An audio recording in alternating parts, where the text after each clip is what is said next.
Bismillahirrahmanirrahim. Assalamualaikum warahmatullahi wabarakatuh. Perkenalkan, nama saya Sanatang dari kelas 29A jurusan PGSD Bone, Fakultas Ilmu Pendidikan Universitas Negeri Makassar. Pada video kali ini saya akan menjelaskan salah satu mata kuliah, yaitu konsep dasar IPA di SD dengan dosen pengampu oleh Bapak Dr. Sudarto MPD. Selamat menyaksikan. Nah, teman-teman sekalian, sebelum memasuki materi inti yaitu besaran pokok dan besaran turunan, terlebih dahulu kita harus mengetahui apa sih itu besaran. Nah, langsung saja. Besaran adalah segala sesuatu yang dapat diukur dan dapat dinyatakan dengan angka. Contohnya panjang, waktu, luas, volume, kecepatan, dan lain-lain. Itu semua merupakan contoh-contoh dari besaran. Baik, selanjutnya teman-teman sekalian, terkadang ada yang bertanya, apakah warna indah dan cantik merupakan bagian dari besaran? Jawabannya adalah tidak.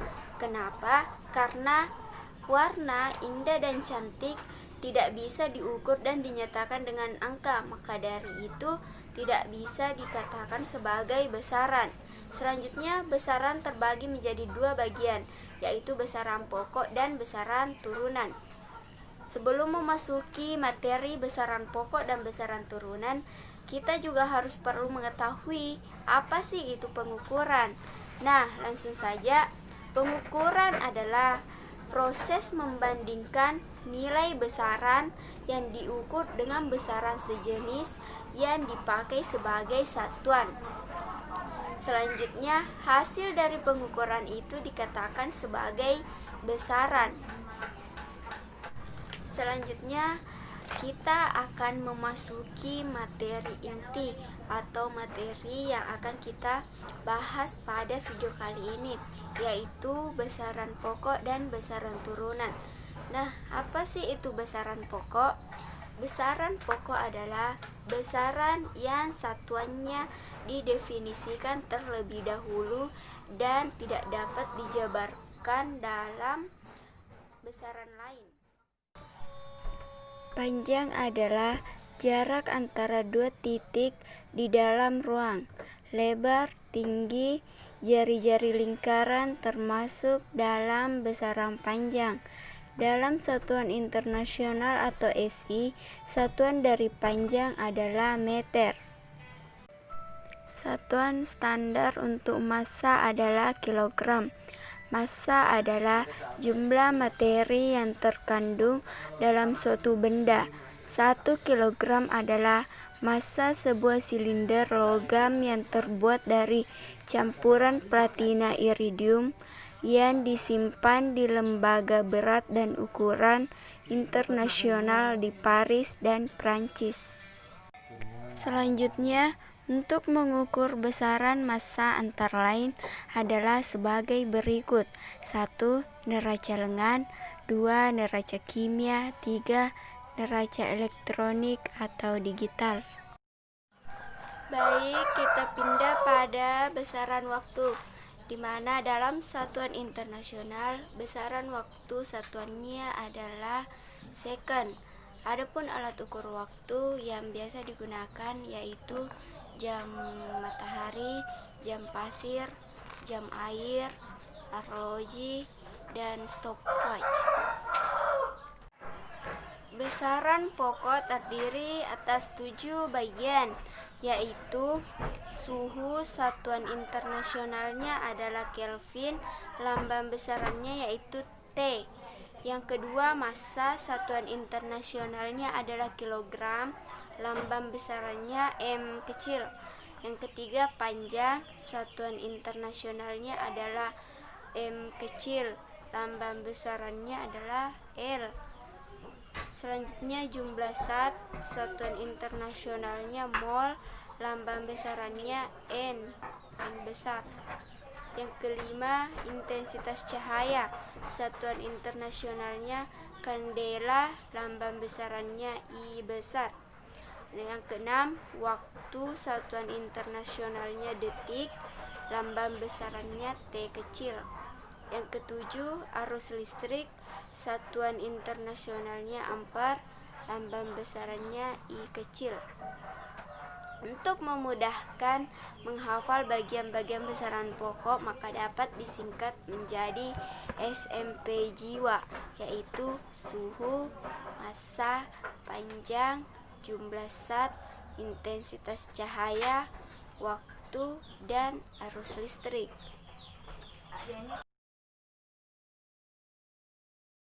Nah, teman-teman sekalian, selanjutnya kita pindah pada materi besaran turunan. Nah, apa sih itu besaran turunan? Besaran turunan adalah besaran yang satuannya diturunkan dari besaran pokok atau besaran yang didapat dari penggabungan besaran-besaran pokok. Adapun contoh dari besaran turunan diantaranya yaitu luas, volume, berat, massa, kecepatan, percepatan, massa jenis, gaya, berat jenis, usaha, daya, tekanan, energi potensial, energi kinetik, momentum, momen inersia, dan lain-lain.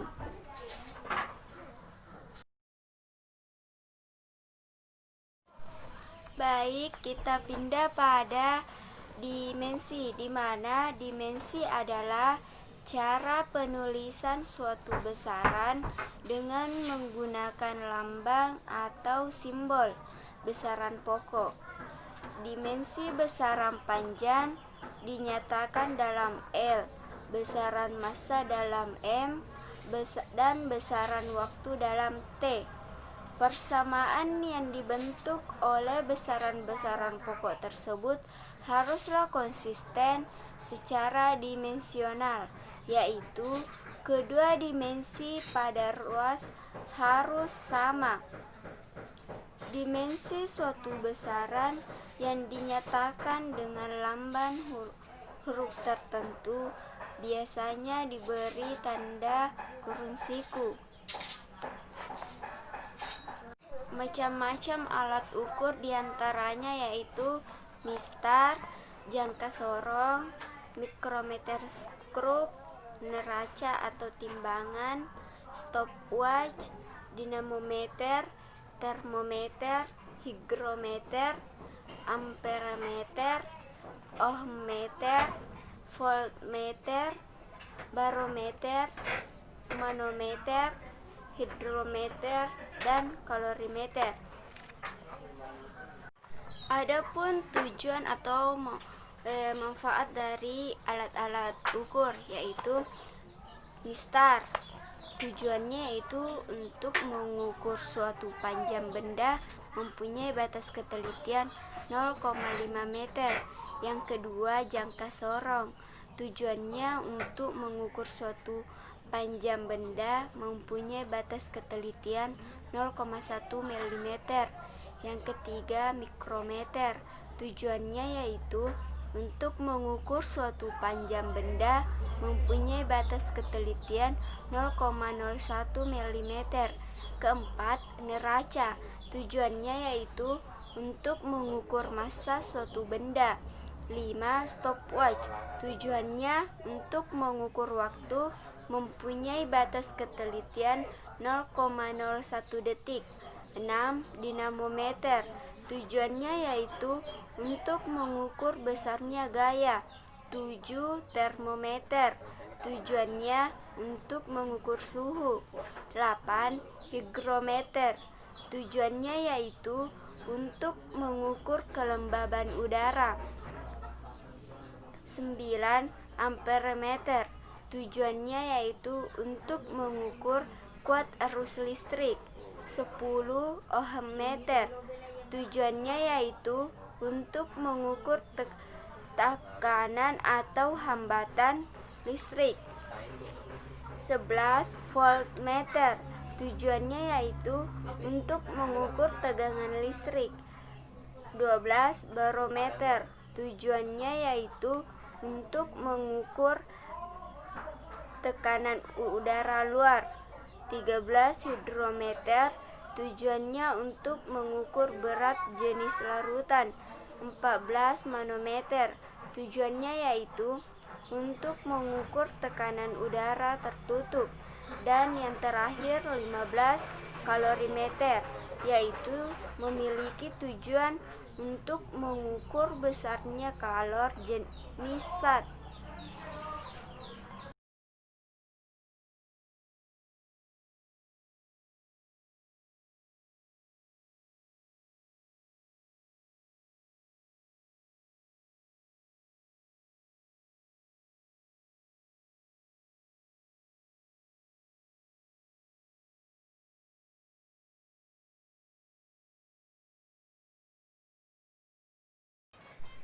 Selanjutnya yaitu angka-angka penting, di mana semua angka yang diperoleh dari hasil pengukuran disebut angka penting, terdiri atas angka-angka pasti dan angka-angka terakhir yang ditaksir atau angka taksiran.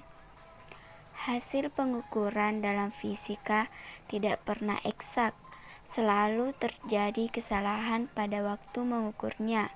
Namun, kesalahan ini dapat diperkecil dengan menggunakan alat ukur yang lebih teliti. Dalam angka-angka penting ini terdiri dari beberapa bagian, di antaranya yaitu 1. Semua angka yang bukan 0 adalah angka penting. Kedua, semua angka 0 yang terletak di antara angka-angka bukan 0 adalah angka penting. Ketiga, semua angka 0 yang terletak di belakang angka bukan 0 yang terakhir tetapi terletak di depan tanda desimal adalah angka penting. Keempat, angka 0 yang terletak di belakang angka bukan 0 yang terakhir dan di belakang tanda desimal adalah angka penting. Kelima, angka 0 yang terletak di belakang angka bukan 0 yang terakhir dan tidak dengan tanda desimal adalah angka tidak penting. Selanjutnya yang keenam yaitu angka 0 yang terletak di depan angka bukan 0 yang pertama adalah angka tidak penting.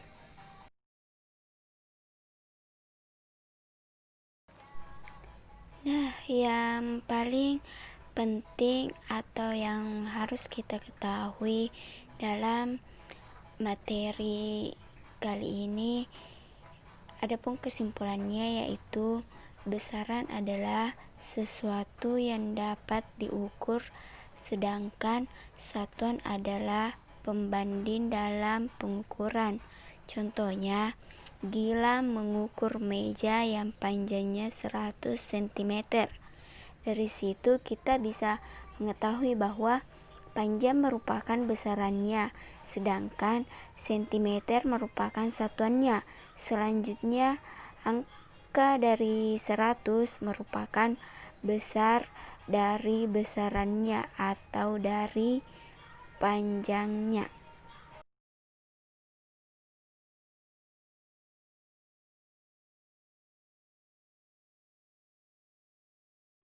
Itulah materi yang bisa atau yang dapat saya jelaskan pada video kali ini. Semoga bermanfaat. Jika ada kesalahan mohon dimaafkan. Wabillahi taufiq wal hidayah. Wassalamualaikum warahmatullahi wabarakatuh.